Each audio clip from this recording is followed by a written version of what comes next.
Conmemorar el pasado 10 de diciembre, Día Internacional de los Derechos Humanos, no solamente es un acto simbólico, sino también es una oportunidad perfecta para poder reponer el compromiso sobre una cultura social, una visión de justicia y las prácticas que nos permitan la inclusión y abrazar la diversidad. Uno de los focos centrados en la temática que tenemos en Orgullosamente más vulnerables hoy en día son las infancias trans en el mundo.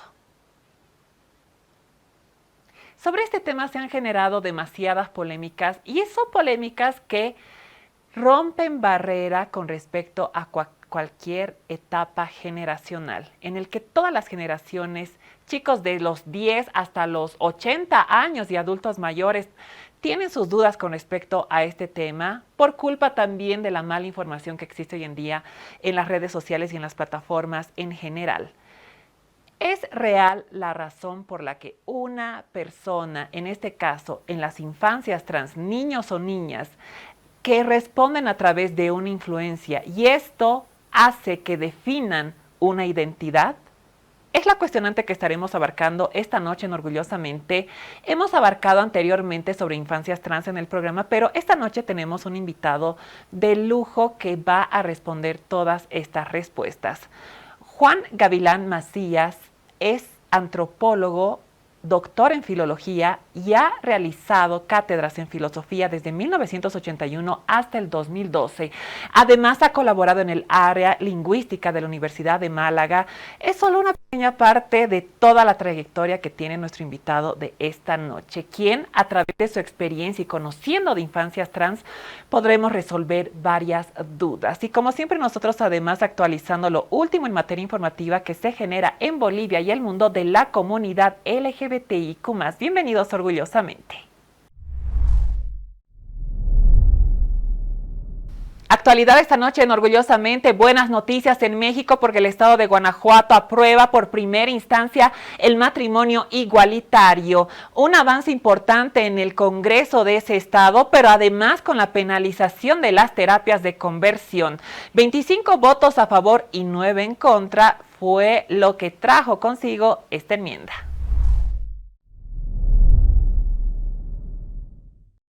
¡Sí se pudo! ¡Sí se pudo! ¡Sí se pudo! ¡Sí se pudo! ¡Sí se pudo! La tarde del 4 de diciembre, el Congreso del Estado de Guanajuato aprobó por mayoría de votos el dictamen que permite el matrimonio entre personas del mismo sexo. Esta modificación implica la sustitución de los términos marido y mujer por personas cónyuges, con el objetivo de garantizar el respeto, la igualdad y la ayuda mutua en la comunidad de vida que constituye el matrimonio, alineando la normativa local con la interpretación de la Suprema Corte.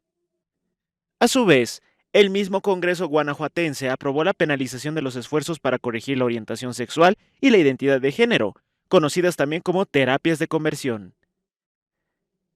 En el caso de esta última, se trata de una reforma penal. El dictamen establece que quien imparta o obligue a un menor de edad o incapaz a someterse a dichas terapias enfrentará penas de 2 a 6 años de prisión y de 20 a 60 días de multa. Si el responsable es padre, madre o tutor, la sanción consistirá en multa y tratamiento psicoterapéutico integral, según determine el juez. El delito se perseguirá de oficio y el consentimiento informado de la víctima mayor de edad excluye la tipificación. El texto define los ECOSIG como prácticas que emplean violencia física, moral o psicoemocional, así como tratos crueles, inhumanos o degradantes, incluyendo sesiones psicológicas, psiquiátricas o médicas, cuyo objetivo sea anular o menoscabar la expresión o identidad de género o la orientación sexual de la víctima. La reforma fue aprobada en mayoría, haciendo un cambio histórico en la constitución de dicho estado y además haciendo el cambio en el Código Civil al significado que en un principio solo estipulaba hombre y mujer, cambiándolo a continuación y a partir de ahora por el significado de cónyuges. Y de México nos trasladamos hasta Alemania con la información. A continuación te presentaremos un material especial que hemos trabajado en Orgullosamente, visibilizando algo que muchas personas desconocen, y es el aumento de casos de discriminación y violencia de la población LGBTIQ+ en Alemania. Hace pocos días celebrada la marcha y tan famosa Christopher Street Day, una marcha que además se realiza para visibilizar sobre los derechos en protección, pero también la inclusión constitucional que pide la comunidad LGBTIQ+ en ese país. Cerca de 1,000 personas participan en la marcha anual en apoyo a los derechos de las minorías sexuales y de género, una manifestación celebrada bajo estrictas medidas de seguridad, ya que los ataques contra esa comunidad se han disparado en el este de Alemania. Ihr zeigt mit eurem Hiersein, dass wir solidarisch an der Seite sind. Ihr zeigt mit eurem Hiersein, dass wir nicht alleine sind als queere Menschen. Los márgenes. Pequeños grupos de activistas neonazis intentan interrumpir la marcha, pero la policía los contiene rápidamente. Nunca antes el orgullo de Cottbus había estado tan fuertemente vigilado este día. No se reporta ni un solo incidente. Un alivio para esta activista. Este es el Christopher Street Day más grande que hemos tenido aquí en Cottbus y es pacífico. No pasó nada grave y eso es simplemente maravilloso. Un momento de calma tras lo que ha sido un año difícil para Liv. El centro cultural que alberga su organización de apoyo contra el SIDA ha sido atacado repetidamente. Las banderas arcoíris que se exhiben en la fachada suelen ser arrancadas. Pocos días antes de la marcha se produjo un incendio en la entrada del edificio. La policía está investigando. Aún no está claro si el fuego fue provocado o no. En esta región, la hoja de la extrema derecha ha afectado profundamente a la comunidad queer. No es solo el partido de extrema derecha AfD quien está detrás de esto. La opinión pública misma ha cambiado mucho. Todo lo que hemos logrado en los últimos años en términos de libertad e igualdad se está cuestionando nuevamente. En 2025, casi la mitad de los eventos LGBT fueron objeto de ataques, según la Fundación Amadeu Antonio. Solo en Brandeburgo, las agresiones contra minorías sexuales se han triplicado en apenas 2 años, pero incluso en Berlín, la homofobia va en aumento. En el corazón de Nebuchón, este café ha sido atacado repetidamente y recientemente se ha desplegado allí una unidad de protección policial. Esvásticas, escupitajos, manchas de pintura. Y el invierno pasado, entre otras cosas, alguien lanzó un extintor por la ventana. Ángel se mudó a Berlín hace más de 10 años traído por su espíritu de tolerancia, pero la inseguridad se ha convertido ahora en parte de la vida diaria para él y para Ki, una clienta habitual del café. Según los servicios de inteligencia, la comunidad está siendo atacada no solo por la extrema derecha, sino también por grupos religiosos. Lo realmente difícil ahora es que antes sabíamos qué esperar en ciertos barrios conflictivos. Pero ahora enfrentamos violencia y discriminación de la extrema derecha, incluso en zonas donde solíamos sentirnos seguros. En señal de solidaridad, los vecinos han colgado banderas arcoíris desde sus balcones.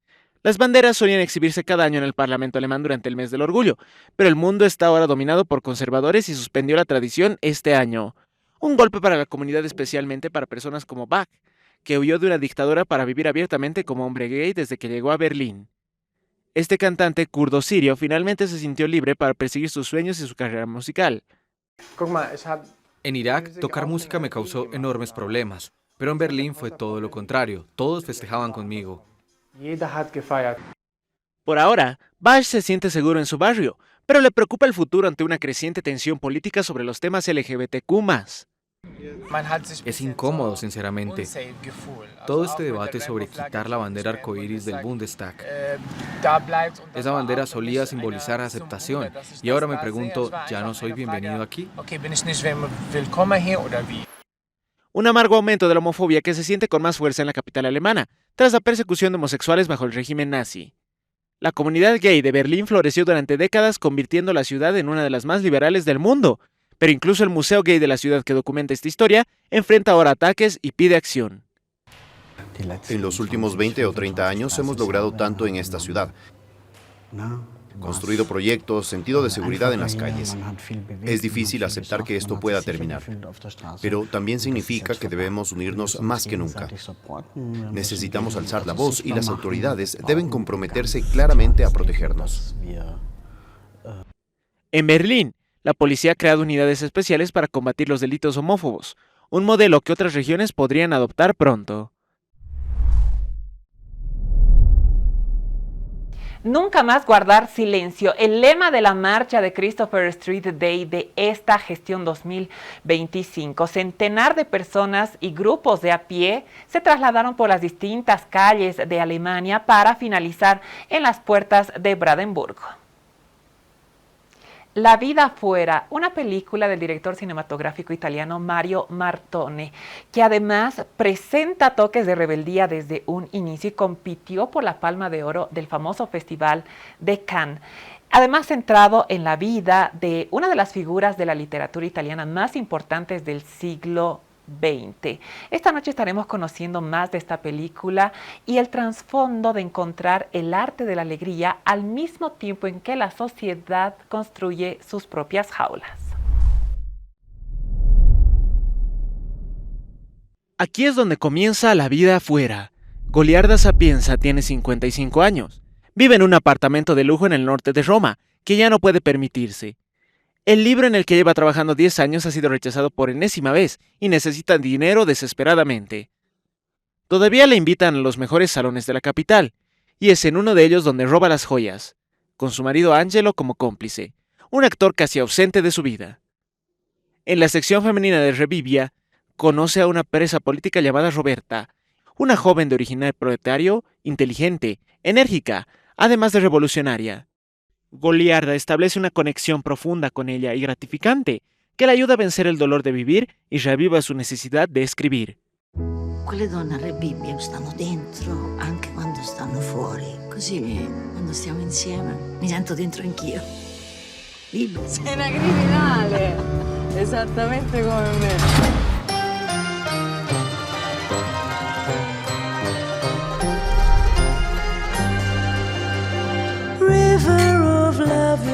Io non ne posso più di questi salotti. Loro non ne possono più di me. Our tide is going out, our sun is setting. There's nothing more. Perché scrivi? Per stronare. Love me now, we've only got today. Don't go away. River of love you have. Sono i delinquenti che ti fanno stare bene. Non mi va di fare supposizioni e di inventare. Voglio dirvi quello che è stato senza alterare niente. The ocean will build the ships that leave the sand. We'll sail around the whole world touching hands. Back home to land.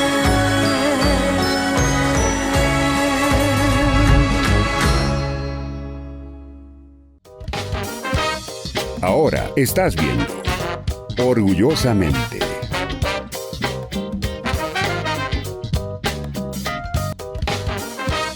Continúas viendo Orgullosamente.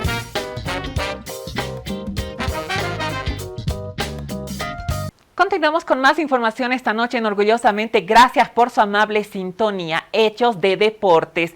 Y una de las noticias que estoy segura que has conocido en los últimos días es el polémico partido que se estará celebrando en el Mundial 2026 entre Irán y Egipto y sus selecciones respectivas, ya que la fecha coincide con la Semana del Orgullo LGBTIQ+ en los Estados Unidos. Conocemos más de esta información. El partido del Mundial de Canadá, México y Estados Unidos 2026 que enfrentará a Egipto e Irán, dos países donde la homosexualidad está penalizada, en la sede de Seattle, fue designado por los organizadores locales como el Partido del Orgullo LGBTQ+. El fin de semana, se supo que las selecciones de Egipto e Irán que penalizan a las relaciones entre el mismo sexo disputarán el encuentro en esa fecha. El juego entre los dos países que pertenecen al grupo G coincide con el inicio del fin de semana del orgullo LGBTQ que se celebrará en Seattle. Tanto en Irán como en Egipto, las relaciones entre personas del mismo sexo están penalizadas con severos castigos, incluso la pena de muerte en algunos casos, según denuncias de defensores de esta comunidad como Human Rights Watch. El Comité Asesor de los Partidos del Orgullo del Estado de Seattle en los Estados Unidos, quienes han designado la fecha para este partido entre Egipto e Irán, aseguran que continuarán con la agenda que tienen prevista para celebrar la diversidad precisamente entre esas fechas, pese a esa designación irónica. Revivamos la historia, nuestro espacio especial en Orgullosamente para conocer a los íconos de la comunidad LGBTIQ+, y el legado que han dejado hasta la fecha, con tristes noticias porque el mundo de la literatura queer está de luto con el reciente fallecimiento de Claudia Rodríguez, actriz, activista y poeta trans, que además ha reflejado su activismo en otras consignas importantes que se ven reflejadas hasta la fecha. Uno, mayor acceso a educación para las mujeres trans en Chile. Por otra parte, la conciencia de clase y la lucha por reivindicación, pero también escribiendo una poesía fantástica desde la verdad y desde el corazón. Esta noche conocemos más de su historia.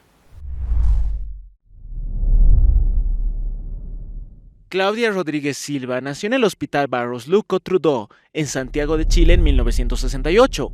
Siendo sus padres provenientes de la zona de Lanco en el sur de Chile. En 1973, inicia sus estudios formales, finalizando la enseñanza media sin posibilidad de estudiar una carrera, debido a la falta de recursos de su familia. En 1991, inicia su activismo al ingresar al Movimiento de Liberación Homosexual. Su carrera literaria comenzó mediante la escritura de fanzines, luego de participar en un taller impartido por Diego Ramírez, y en 2010 fue becaria del Fondo Nacional del Libro para Escritores Emergentes. Al año siguiente, fue una de las fundadoras de la primera compañía teatral Travesti en Chile, presentando las obras Diálogo entre travestis y Cuerpos para odiar, esta última adaptación del fanzine homónimo realizado por ella misma. En 2016, Rodríguez publicó su primer libro, titulado Dramas Pobres y creado a partir de los fanzines escritos previamente por la autora, y el mismo año parte de sus textos formaron parte de la antología Ciudad Muda, realizada por Juan Pablo Sutherland. La madrugada del 29 de noviembre de 2025, Claudia Rodríguez falleció. Posteriormente, se informó que se suicidó producto de su despido luego de trabajar durante 10 años en Fondo Alquimia. Ante esto, activistas trans han denunciado la muerte de Rodríguez como producto de violencia laboral. De hecho, Cuerpos para odiar ha sido una recopilación de los textos más emblemáticos de Claudia Rodríguez, sacado por la editorial Barrett. Y esta noche conocemos un poco más de esto en nuestro segmento Curiosidades.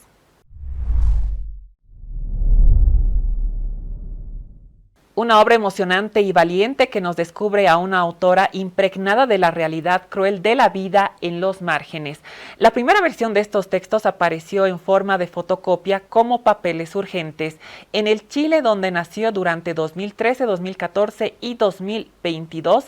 Algunos escritos hablan de la represión policial, otros de la pandemia, otros sobre la hermandad de las travestis solas desamparadas. El texto incluye poemas como el siguiente. Dicen que no sé hablar y hablan por mí, pero mi contra porque según ellos es mi culpa, sé tonta como soy. Pero mienten, en su retorcida forma de ver el mundo, la que me hunde, la que me humilla, la que me enferma y me debilita. Mienten cuando hablan del pueblo, del hambre y del frío, negando a las travestis. Cuando hablan siempre hablan a su favor, para su beneficio. Ellos nunca pierden, ellos siempre recuperan. Mienten cuando nunca imaginan que una travesti pobre y resentida como yo sobreviva y resista.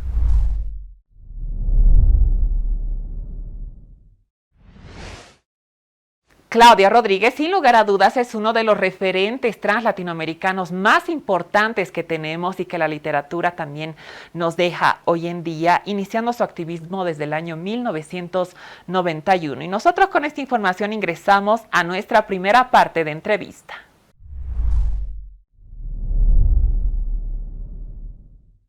Momento de tomar contacto esta noche en Orgullosamente hasta la ciudad de Málaga, en España, porque tengo el placer de presentar a todos ustedes a Juan Gavilán Macías, antropólogo y filósofo. Bienvenido Orgullosamente. Hola, buenas noches, muchas gracias. Juan, es de verdad un placer tenerte con nosotros y todo un honor hacerte esta entrevista por el implacable, podríamos decir, aporte que has realizado y las investigaciones con respecto a infancias trans. Estamos muy contentos de contar con tu presencia esta noche. Antes que nada, queremos remontarnos un poco antes de hablar de infancias trans. Coméntanos cómo es que la diversidad llega a ser uno de los tópicos en los que te interesas, pero también uno de los tópicos en el que has ido desarrollando tus investigaciones hasta la actualidad. Coméntanos. Bueno, el acercamiento fue a través de la antropología y la antropología de la sexualidad.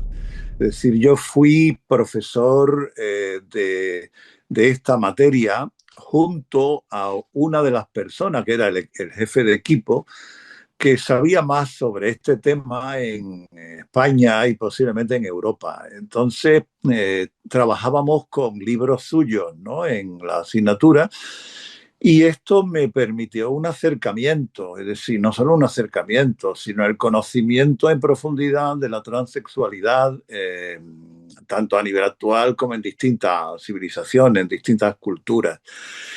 En cuanto a la transexualidad infantil o a las infancias trans, me vino porque en Málaga se formó un escándalo bastante grande porque una madre había pedido que recogieran a su hija en el colegio, la reconocieran como niña, que en las listas de clase le pusieran el nombre de niña y además que le permitieran el acceso a los cuartos de baño de las niñas. Y el colegio, que era de la Fundación Diocesana, se negó en redondo. Entonces esta mujer luchó con uñas y dientes, peleó, porque por la mañana le hacían el pasillo al entrar a clase, como a las locas, como a las brujas en la Edad Media, ¿no? Hacían pasillo, y yo que pensé que ya que yo conocía el tema, tenía que hacer algo, ¿no? Y de hecho lo hice, y por ahí fue por donde yo entré en contacto con una asociación de familias de menores trans que se llama Crisali, y donde conocí a las madres, a la familia y a los niños. Cuando digo madre, y volveré a repetir madre, es porque eran las que prevalecían. Los padres normalmente no tenían un papel de carácter primario, ¿no? Acompañaban, pero no tenían el papel primario que tenían las madres. Este fue el acercamiento. O sea, yo conocí la realidad de las infancias trans a través del conocimiento directo de menores trans y de familias. Y además, no sé por qué, pero porque me di cuenta a posteriori, pero además me quedé prácticamente como especializado en edad de entre los 3 y los 6 años, ¿no? Es decir, que también conocimos niños o niñas de 8, 10, 12, pero generalmente, y casi no sé por qué, es decir, en la franja de edad era entre los 3 y los 6 años. Ahora, Juan, es muy importante hablar de un tópico que está presente en las redes sociales, en los medios impresos, en los medios audiovisuales, etcétera. Es un tema muy, podríamos decir, delicado también porque no rompe el esquema de nuevas generaciones con antiguas, sino sigue siendo una consigna que todo el mundo tiene dudas al respecto cuando se trata de infancias trans. Las infancias trans están realmente, podríamos decir, influenciadas por algo que hace que estos niños y niñas puedan definirse como personas trans. ¿Qué es lo que pasa en realidad con estas infancias? Bueno, lo importante del estudio de las infancias trans, de los menores trans, lo importante es que nos da una visión absolutamente distinta a la que tiene la sociedad sobre la transexualidad. Es verdaderamente increíble, ¿no? Cuando yo entré en este mundo, me acuerdo que lo hice a través del grupo de madres, entonces eran muy pocas, podían ser poco más de 20. Y recuerdo que un día me llegó, primero de año del 14, me llegó una carta, un escrito que había hecho una madre. Esta carta ella la mandaba al grupo de madres, al chat de madres de menores trans. Y le pidieron permiso a ella para mandármelo, ella lo dio, yo recibí el escrito y me encontré con 3, 4 folios que a mí me sorprendieron mucho. Mira, en el principio lo que había, y después ya lo fui prácticamente corroborando en otros escritos, en entrevistas en la prensa, en la radio, en la televisión, lo que encontraba precisamente es que en esta niña de la que me hablaban, que es la misma de la que yo escribo después el libro de La Sirenita, esta niña tenía patrones de conducta estereotipados, es decir, digo estereotipados porque después me di cuenta que se repetían en todas las niñas. Por ejemplo, simulaba el pelo largo poniéndose una toalla o una camiseta. Normalmente buscaba las gafas de sol más extravagantes que tuviera su madre. Pañuelos, fular, ropa, zapatos, etcétera. Es decir, le gustaban los cuentos más femeninos, con los personajes femeninos más mejor conseguido en la literatura. Ella, por ejemplo, La Sirenita, ¿no? Pero realmente a mí me llamó la atención porque si este fenómeno se daba en esta niña, pero también se repetía en otras muchas niñas que yo ya conocía en España, algo tenía que haber. O sea, realmente no había contacto entre ellas, no había ningún tipo de relación de mímesis, no se estaban copiando una a las otras, no. Era algo, yo lo entendía como una especie de predisposición biológica que le hacía tener pensamientos iguales. Estos lo terminé de comprobar cuando recibí a través de una amiga periodista un artículo de The Guardian en el que hacían una entrevista a una madre de Londres y la madre hacía la misma exposición y la misma narración que habían hecho las madres españolas, exactamente igual, la misma.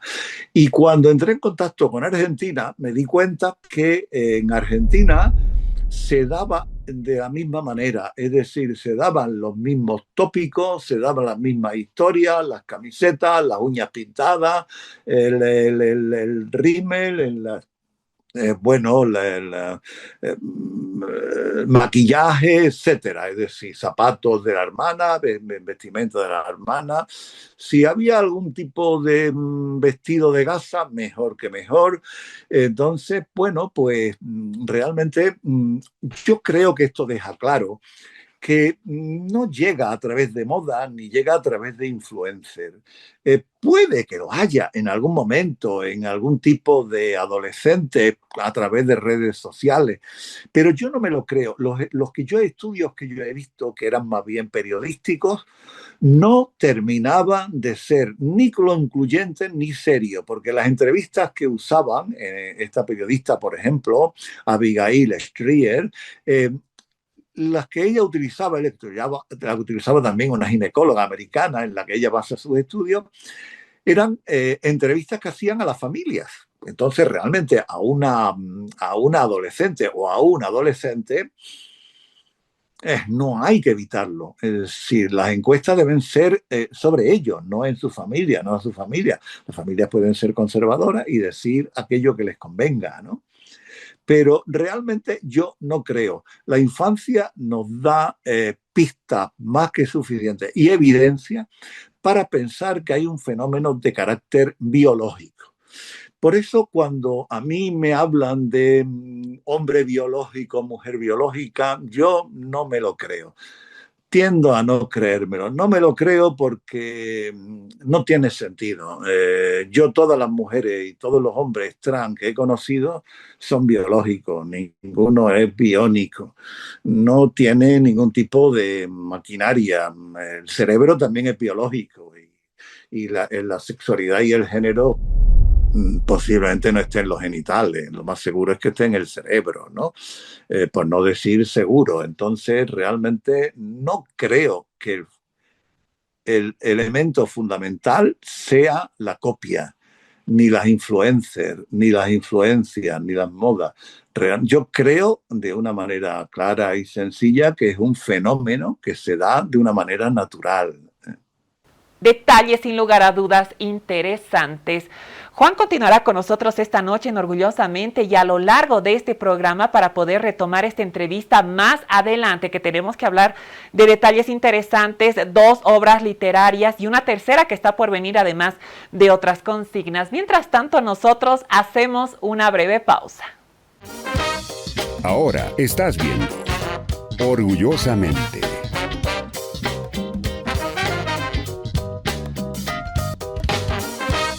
Continúas viendo Orgullosamente.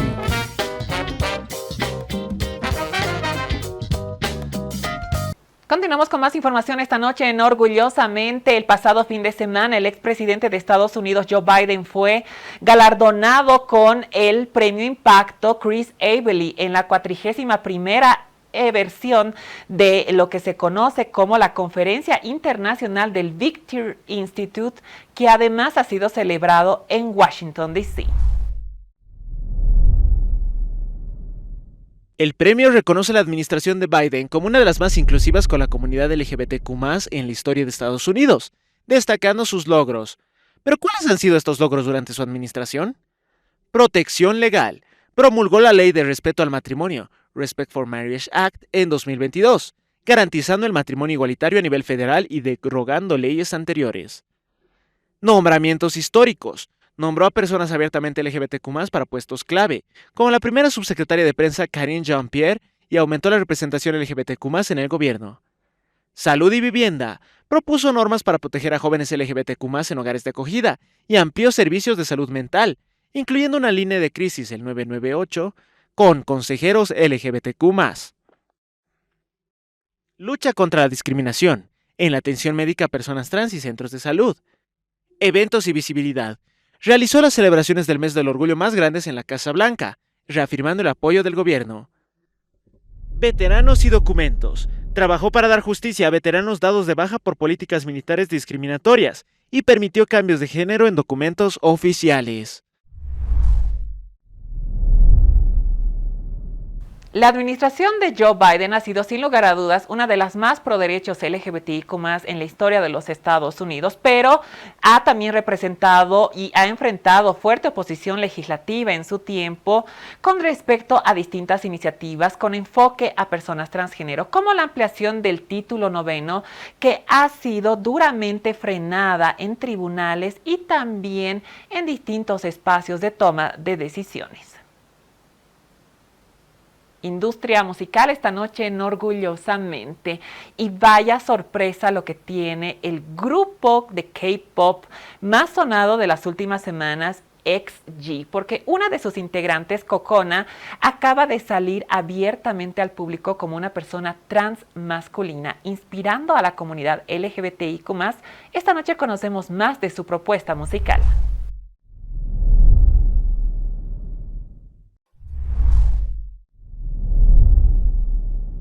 Pero muchos también se preguntarán si Kokona ha realizado públicamente su declaración en un concierto o a través de sus redes sociales. Esta noche yo te comento más detalles en nuestro segmento Curiosidades.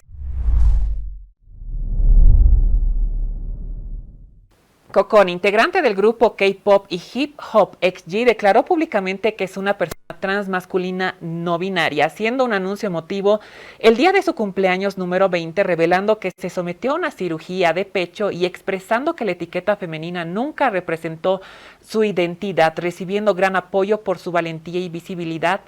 El anuncio fue celebrado por muchos fans por su valentía y por aumentar la visibilidad LGBTIQ+ en la industria del K-pop.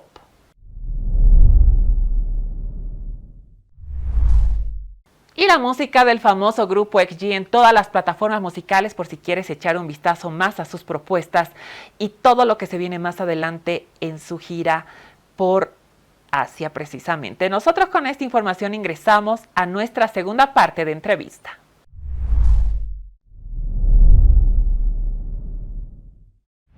Momento de retomar contacto esta noche en Orgullosamente hasta Málaga, porque Juan Gavilán Macías continúa en un enlace en exclusiva con el programa.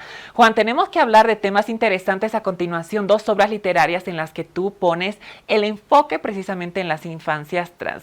Precisamente el primero, infancias y transexualidad, pero uno muy interesante también es transexualidad en el mundo mágico de La Sirenita, que además está inspirado en una niña trans que tú conoces. Coméntanos. Sí, empezamos por el primero, si quieres, por infancia y transexualidad. Es decir, yo tenía, y era lo que me preguntaban y lo que me pedían en seminario, en clase, en periódicos, ¿no? Yo tenía la idea clara de que los estudios que se habían realizado tradicionalmente, los estudios que se habían realizado a nivel la tradición, siempre se creía que la transexualidad empezaba a una edad más bien tardía y tampoco se sabía muy bien por qué, ¿no? E incluso se tenía la seguridad de que la transexualidad no existía en la infancia, eran incompatibles. Los menores de edad, por ejemplo, los que yo trataba entre 3 y 6 años, no tenían ni entendimiento, ni voluntad, ni conciencia para poder determinar quién eran, cuál era su identidad sexual y de género. Lo que yo descubrí trabajando con los menores y con las narraciones de las madres, lo que yo descubrí es que los niños y las niñas menores, pero con edades muy tempranas, tenían un conocimiento absolutamente claro de su identidad sexual y de su identidad de género. Tenían una conciencia clarísima. Mira, yo conocí a un pequeño, un niño que le escribía una carta a su padre. Este niño era un poco mayor, tenía 12 años. Le escribía una carta a su padre porque el padre no lo admitía. Y este crío le escribía en la carta al padre que soy un chico, papá, que he nacido así. Yo no lo he elegido. Fijaros bien, porque realmente él intenta salvarse de la culpa. Es decir, él no ha elegido nada. Él ha nacido así. Y es curioso porque yo conocí el caso de una joven que con 6 años le preguntó a la señora que la cuidaba, le preguntó si quién era responsable, quién decidía quién era niño y quién era niña. Y la señora que la cuidaba le dijo, mira, el que lo decide es Dios. Y la niña le contestó de repente, de golpe, pues conmigo Dios se ha equivocado. Es interesante porque esto nos remite a la idea de la equivocación, del cuerpo equivocado, etcétera, que podremos tratar dentro de un momento, cuando quieran, ¿no? Pero es cuestión también muy importante el pensar que hay un niño de 6 años que le preguntaba a la madre, mamá, ¿por qué me ha hecho así la naturaleza? Fíjate bien que la pregunta ya no se trata de quién la ha hecho, no ha sido Dios, yo he elegido, a mí me ha hecho la naturaleza. Y si quieres podríamos decir que la naturaleza no se equivoca. La naturaleza crea diversidad. El cuerpo de una persona transexual no es un cuerpo equivocado. No es, bueno, como decía Louis Guren, que era uno de los endocrinos más referentes, más importantes que existían, él decía que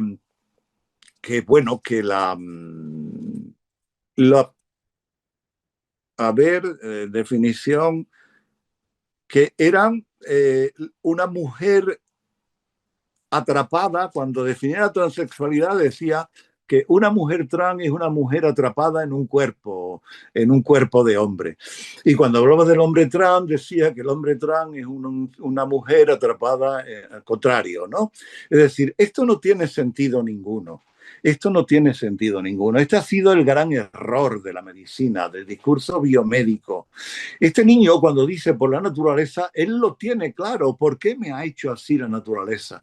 Y cuando él comprende que hay otros muchos niños que son exactamente igual que él, tiene la absoluta conformidad y ya no tiene problema ninguno.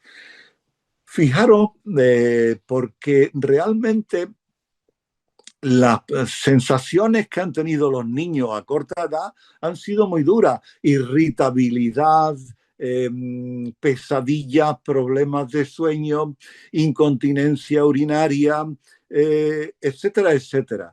Y hay también algo tan importante como el hecho de que la hayan sufrido. En el momento en que los aceptaban la familia, en el momento en que lo abrazaban y lo acompañaban, desaparecían todos estos rasgos.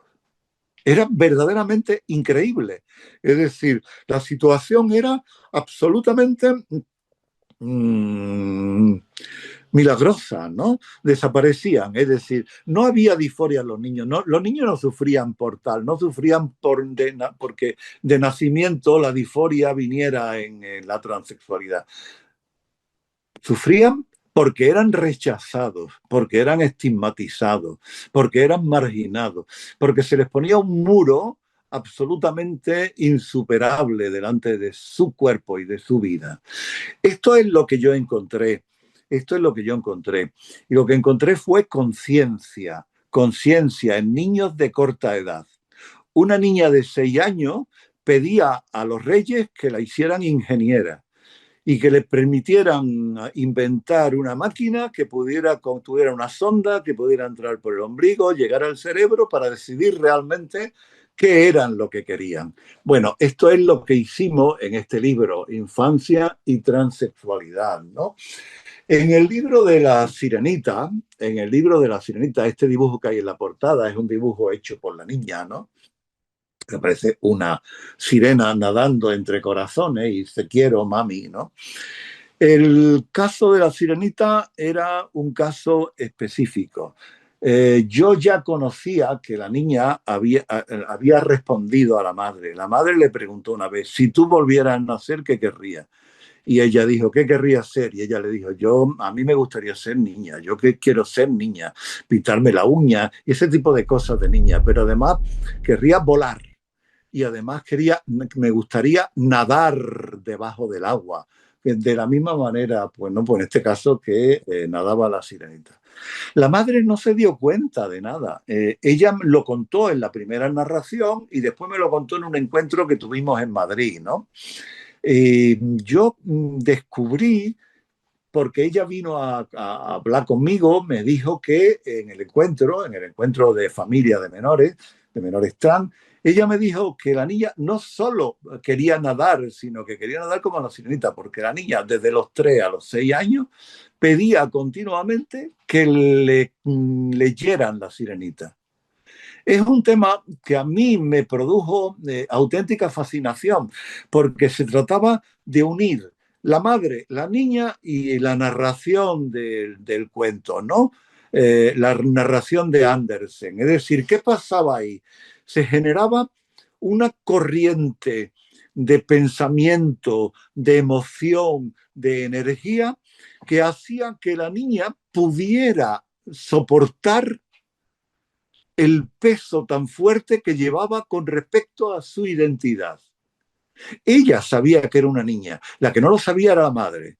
Y de esta forma, es decir, con la lectura diaria durante 3 años, todas las noches, a veces la madre le cambiaba la lectura, pero después tenía que volver a leerle la Sirenita. Con esa lectura encontraron que el cuento tenía sentido en la medida en que a ella le estaba permitiendo asumir su verdadera identidad. Los problemas que tenía ella, que había mantenido y que había hecho. La literatura, el arte, la belleza, tenían la capacidad de generar enriquecimiento, conocimiento, interpretación real de su propia vida y de recomponer su propia identidad. Juan, y ya para ir finalizando con esta entrevista, Identidades Trans, es el título que lleva el libro que próximamente estará presente en todo el mundo. Coméntanos un poco más de lo que se trata este libro, pero algo muy importante donde tú pones un foco de atención y también una, podríamos decir, retórica y una reflexión con respecto a este texto. Y es sobre la realización de las personas trans, que nunca ha sido de importancia ni para el saber médico ni para el saber psicológico. Coméntanos. Bueno, mira, primero el tema de la disforia es uno de los diagnósticos más injustos que tiene la medicina, sobre todo cuando hablan de disforia relacionada con las personas trans. La disforia no viene inherente, no es inherente a la transexualidad. Las personas trans pueden llegar a sufrir disforia, algunas extremas, por la marginación y por la estigmatización y por el maltrato que sufren a nivel social, pero no lo contrario. Lo que yo he intentado en Identidades Trans es plantear, ya lo hice en Identidades Complejas, en un libro que salió en el año 21, es plantear lo que yo denomino el desplazamiento desde el sistema binario, un mundo en dos colores, en blanco y negro, en el que solo existen hombres y mujeres, lo masculino, lo femenino. Realmente este sistema binario no ha funcionado. Ha dado lugar a grandes injusticias y sobre todo ha dado lugar a la marginación, a la expulsión y la exclusión de una gran cantidad de personas que consideraban desagradables, abyectas, ¿no? Todo el colectivo LGTBIQ, ¿no? Y plus. Entonces realmente eran expulsadas, ¿no? del sistema, eran expulsadas como personas abyectas. Lo que yo hablo y lo que yo planteo es la existencia de un desplazamiento en las últimas décadas. En las últimas décadas se ha producido un desplazamiento desde el sistema binario hasta el sistema de la diversidad. Y la idea es tan importante como esta, es que realmente nos permite establecer un sistema absolutamente nuevo y una organización y un orden de la sociedad absolutamente nuevo que incluye a las personas de diferentes identidades. La idea era precisamente, y la creencia era precisamente esta. Y lo que yo descubro, y además lo convierto prácticamente en un principio fundamental, aunque no les guste a muchas personas, es que no basta con el reconocimiento de la identidad sexual, sino que el reconocimiento de la identidad sexual libre, debe ir unida a un proceso de realización personal. Esto me llevaba a pensar en algo que leí hace muchos años en Ortega, y es que el ser no existe ya hecho ni perfecto, sino que hay que ir haciéndolo, creándolo, y que el ser humano tiene que crearse a sí mismo como crea el novelista una novela. Esta es la idea que yo intento transmitir en Identidades Trans, una crítica al modelo conservador de la interpretación de la transexualidad y de las identidades, de las distintas identidades, y un proceso de aceptación de la creatividad de identidades absolutamente distintas. Si tenemos en cuenta que ha habido una presión durísima, pues evidentemente en las últimas décadas ha habido el nacimiento, la creación de identidades absolutamente diferentes y distintas. Son los colores de la diversidad.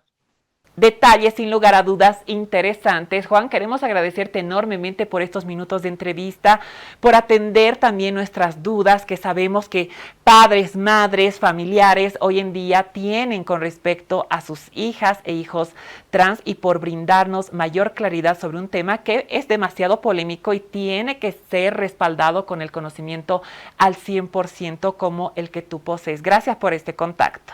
Gracias a vosotros. Muchas gracias por vuestra invitación, y por quedar abiertos para nuevas ocasiones. Yo también estoy dispuesto cuando queráis, ¿eh? Un abrazo muy grande. Y nosotros con esta entrevista realizamos una pausa en Orgullosamente. Ahora estás viendo Orgullosamente.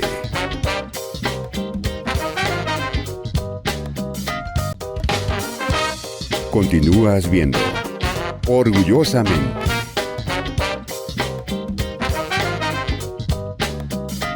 Y en nuestro contacto nacional esta noche aquí en la ciudad de La Paz nos acompaña el artista Cristian Laime. Bienvenido Orgullosamente. Hola, ¿cómo están? Un saludo. Cristian, estamos contigo para conocer sobre una exposición de pintura, pero que está realmente causando furor aquí en la ciudad de La Paz, precisamente denominada 500 años. ¿A qué se refiere? Pero algo muy importante. Tú muestras también en estas obras distintos cuadros en los que se puede ver figuras masculinas, pero también vistiendo ornamentos o accesorios de la chola paceña. ¿Qué es lo que querías plasmar en esta obra? ¿Cuál es la interpelación desde la diversidad que quieres plantear también en la misma? Coméntanos. Bueno, sí, hay un montón de elementos en la exposición.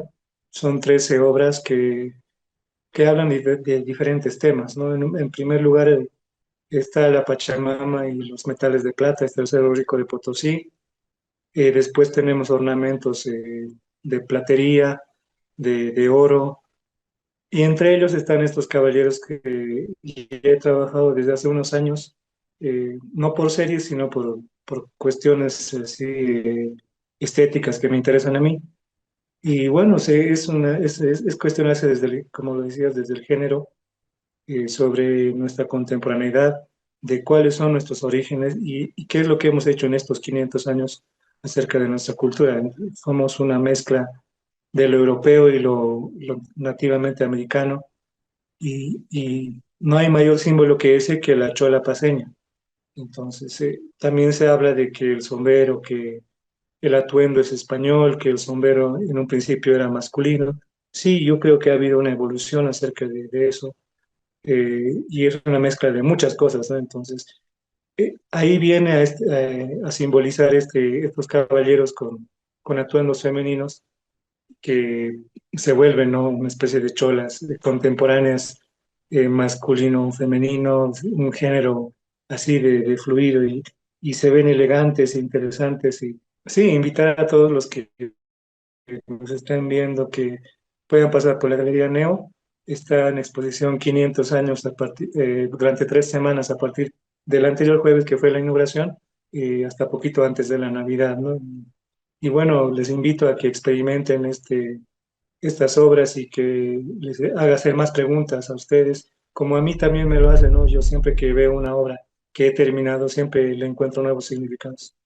Detalles sin lugar a dudas interesantes. La exposición, como bien lo mencionaba Cristian, presente en Neo Galería en la zona de San Miguel, aquí en la ciudad de La Paz. Gracias por este contacto. Sí, muchas gracias. Y es de esta forma que Contacto Nacional nos lleva a cada punto del país para conocer sobre las gestiones que realiza la comunidad diversa en Bolivia. Y en nuestro segmento Oportunidades esta noche, una gran oportunidad desde el nuevo boletín informativo que ha preparado ADESPROC Libertad. Más información a continuación. Forjando Caminos, Discapacidad y Diversidad, un espacio para comprender, sentir y reflexionar sobre la diversidad y la discapacidad desde distintas voces. Para poder acceder a este texto, puedes hacerlo escaneando el código QR que ves en pantalla. Como siempre lo digo en este espacio, esta puede ser tu gran oportunidad. Y esta noche en nuestro segmento Curiosidades damos la bienvenida a una nueva personalidad que nos estará acompañando durante los siguientes 4 programas, pero como ya estamos a finales de año, queremos hacer sugerencias que sea de un poco de literatura más leve, más liviana. Es por eso que contamos con ya un amigo de la casa, Pablo Carreiro, nos estará dando a conocer sobre sus sugerencias de cómics con temática LGBTIQ+. Su primera sugerencia esta noche. Hola, ¿qué tal? Soy Pablo Carreiro y estoy aquí para hablaros de algunos de mis libros favoritos de temática LGBT. Ya sabéis el dicho, la cabra tira al monte, así que optaré por recomendaros mangas japoneses que me han gustado un montón, como este que veis aquí, No te rindas, Nakamura, cuya autora es Hyundai, ¿De qué trata? Pues Nakamura es un tío así como bastante serio, tímido, oscuro, que tiene un secreto. Está enamorado de Hiroshi. Es un muchacho así como rubio y alegre de su clase, así que durante la historia pues vamos a conocer cómo trata de ir acercándose, de aproximándose a él, todo de una forma muy cómica, muy caótica, muy divertida. Él aprende básicamente por ensayo-error. ¿Qué me ha gustado muchísimo de este cómic? Pues mira, sobre todo su dibujo. Su dibujo recuerda mucho a manga antiguo, así como de los principios de los 90. No se ve nada digital ni nada frío, sino que resulta cálido, resulta amable, simpático. Es muy fácil encariñarse con los personajes con un dibujo así. ¿Y qué me gusta también muchísimo? Pues cómo acaba el primer tomo. Ahí con una escena que se dispara la emotividad. Es una lectura pues recomendada, divertida, con la que espero por favor sacaros un par de sonrisas, que no hay nada mejor en esta vida. Un beso grande para toda la audiencia de Orgullosamente y próximamente os haré más recomendaciones. ¡Chao!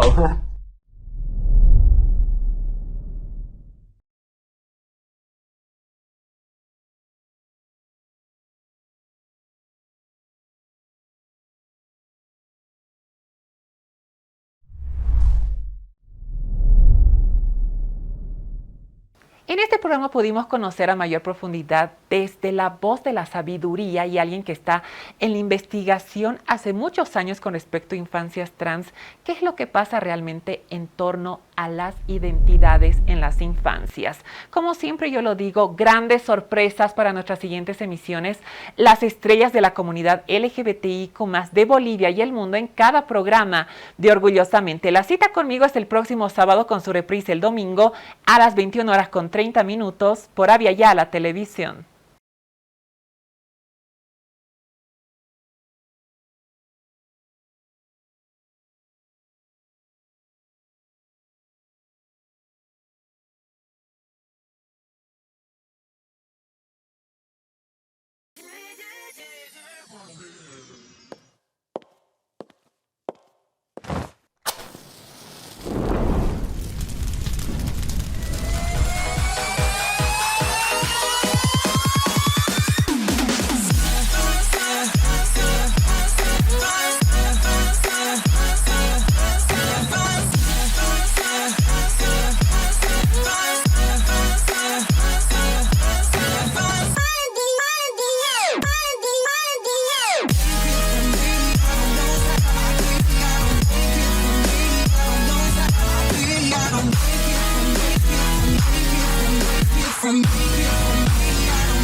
From